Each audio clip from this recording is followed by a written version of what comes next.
Yong की हालत अब बेहद नाजुक हो चुकी थी। दूसरी ओर गिलगम ली हॉन को सच्चाई बताने के लिए जाने लगती है कि तभी मंत्री वहां आ पहुंचता है। मंत्री सारी बात ली हॉन को बताता है और अब गुस्से में ली हॉन सीधे कारागार की ओर बढ़ता है और योंग को तुरंत रिहा करने का आदेश देता है।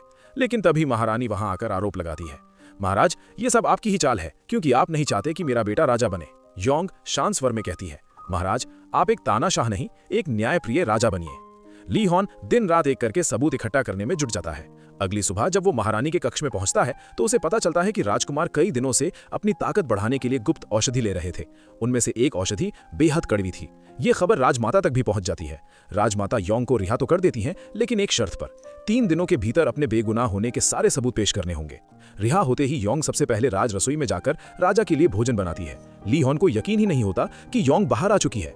वो बिना देर किए उसे गले लगा लेता है और अपने दिल की सारी बातें कह देता है। दोनों साथ बैठकर भोजन करते हैं।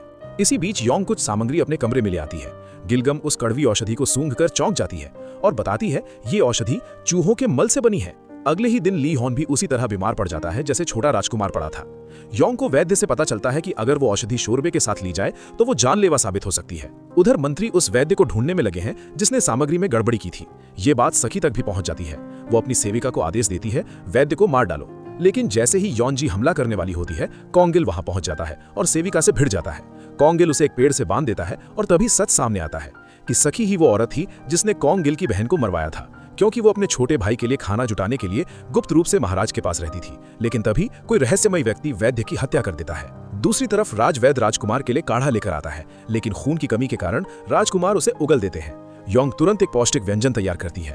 पहले तो महारानी भरोसा नहीं करती, लेकिन जब ली हॉन और योंग खुद वो भोजन खाकर दिखाते हैं तो राजमाता के कहने पर वही भोजन राजकुमार को दिया जाता है और यहाँ राजकुमार की हालत पहले से कहीं बेहतर हो जाती है।